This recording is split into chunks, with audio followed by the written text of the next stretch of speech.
स्वागत है आप सभी का अपने चैनल एकलव्य स्टडी पॉइंट पे। और मेरा नाम है सचिन और आज की इस वीडियो में मैं आप सभी को क्लास 12th की हिंदी से दूसरा देवदास चैप्टर के इंपॉर्टेंट क्वेश्चन आंसर्स करवाने वाला हूं। और आपके टर्म 2 के लिए ये सारे ही क्वेश्चंस बहुत ज़्यादा इंपॉर्टेंट रहने वाले हैं। तो चलिए हम वीडियो को स्टार्ट करते हैं। आपको बताना चाहूंगा कि आप इंस्टाग्राम पे मुझे फॉलो कर सकते हैं। मेरा यूजर नेम आप सभी के सामने लिखा हुआ है। अगर आपको कोई भी प्रॉब्लम आती है तो आप आके मुझसे पूछ सकते हैं। और अगर आप हमारा टेलीग्राम ग्रुप ज्वाइन करना चाहते हैं तो class 12 ESP new group search मार के आप हमारे ग्रुप से ज्वाइन हो सकते हैं। और वेबसाइट पे आपको नोट्स प्रोवाइड करवा दिए जाते हैं। www.eklavyastudypoint.com हमारी वेबसाइट है, तो आप वेबसाइट को भी जरूर विजिट करिएगा। आज का हमारा पहला प्रश्न है, देवदास शीर्षक की सार्थकता को स्पष्ट कीजिए। तो देखिए, जो लेखिका है उन्होंने कहानी का शीर्षक जो है वो दूसरा देवदास सोच समझ कर ही रखा, क्योंकि जो कि कहानी के मूल कथ्य को स्पष्ट करने में समर्थ है। पूरा सही है।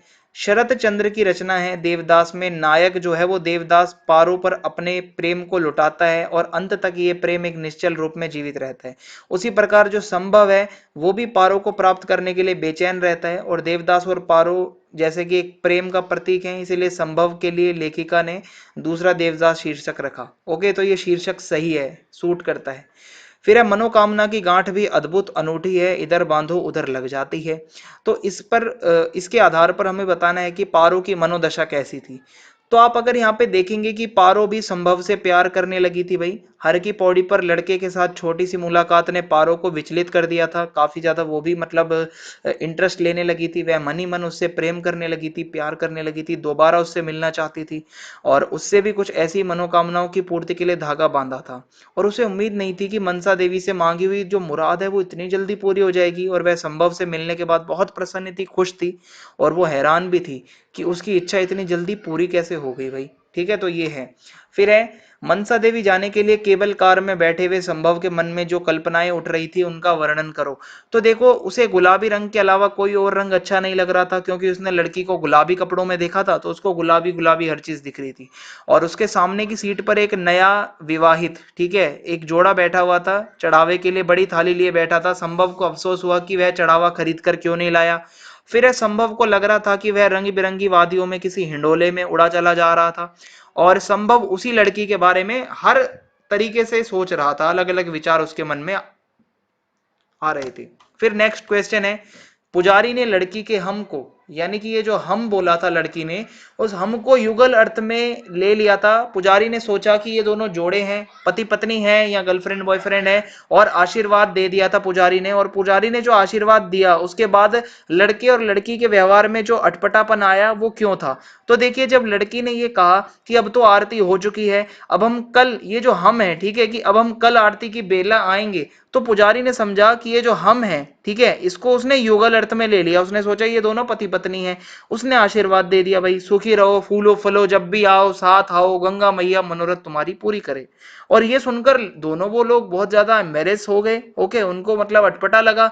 लड़की छिटक कर दूर खड़ी हो गई, क्योंकि लड़की लड़का अनजान थे। पुजारी ने तो ये समझा कि भाई पति पत्नी है या फिर लवर होंगे।